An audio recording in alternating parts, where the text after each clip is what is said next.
Octobre 2013, port Mol de Libreville. Sur ce site portuaire, l'activité maritime et commerciale rythme le quotidien des usagers.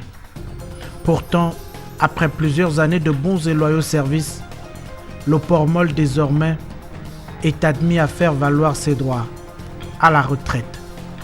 La structure est vieillissante. Elle subit le poids de son âge et devrait être remplacée par un cadre touristique futuriste et résolument tourné vers l'avenir.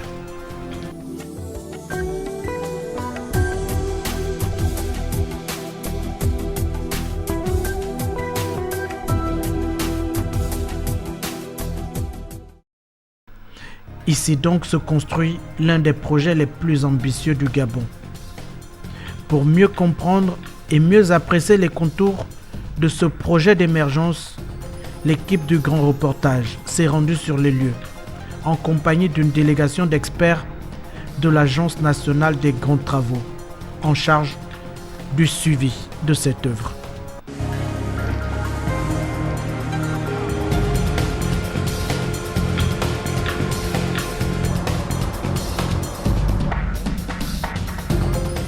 Dans cet environnement marin, les équipements de protection individuelle sont obligatoires. Cette plateforme implantée à plusieurs centaines de mètres de la côte constitue la tour de contrôle de ce début de projet. Le chantier est titanesque.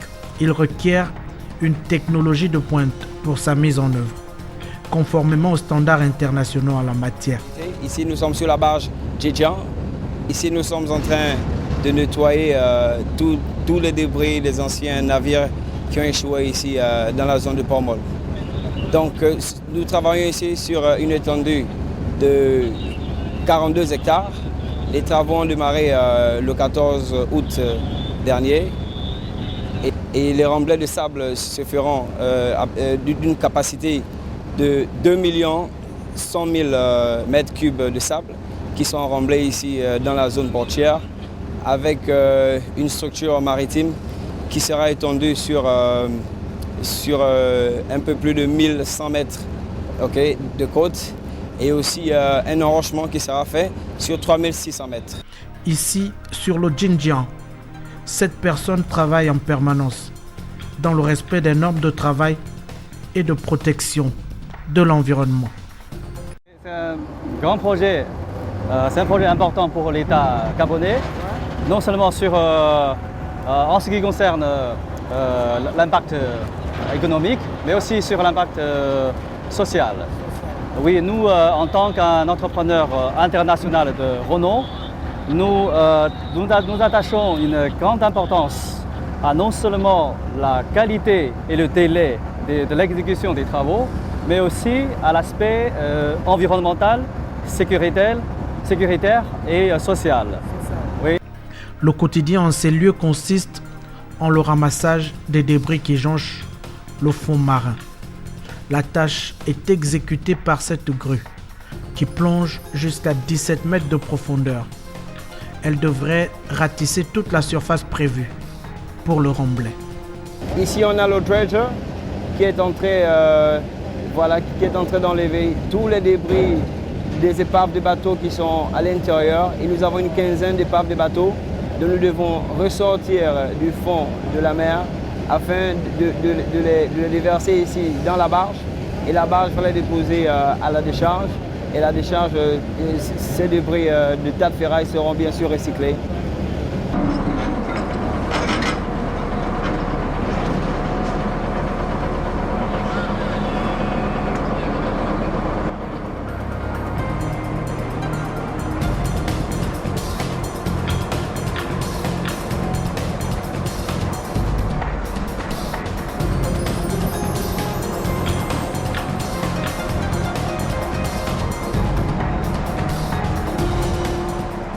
Sous l'objectif avisé de cet écran de contrôle de dernière génération, la China Airborne Engineering marque son empreinte sur la côte gabonaise.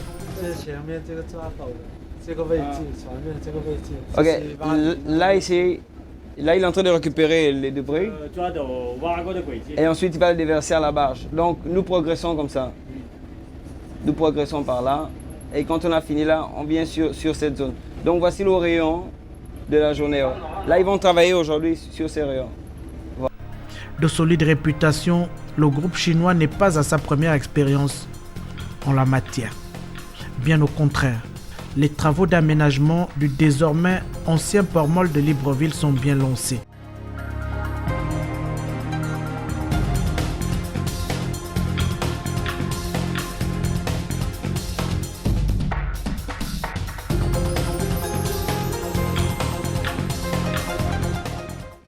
Depuis le 11 septembre dernier, la zone d'exécution du chantier est perceptible sur le front de mer avec la délimitation du périmètre de travaux. Alors la vision du chef de l'État aujourd'hui, c'est de construire le Gabon, de faire du Gabon un pays émergent à l'horizon 2025.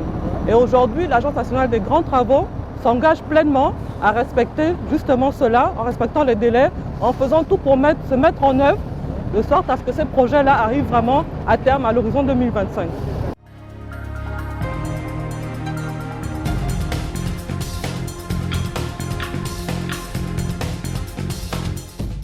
« 450 jours sont prévus pour la première phase de ce chantier. Il devrait déboucher sur le remblai total de la zone maritime avant la construction des bâtisses. Je saisis l'occasion pour solliciter le soutien total du gouvernement, des autorités locales et du peuple gabonais pour réaliser ce projet en temps et en qualité. 59 milliards de francs CFA ont été mobilisés pour l'aboutissement du projet.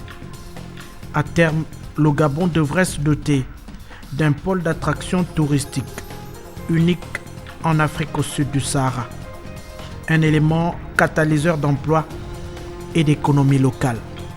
C'est un projet qui a une grande valeur sur le point de vue économique et il faut dire que ce projet-là, ça va générer de l'emploi, mais ça va aussi emmener beaucoup de touristes. Donc ça va être un projet qui aura une grande envergure de développement au niveau économique et culturel au niveau du Gabon.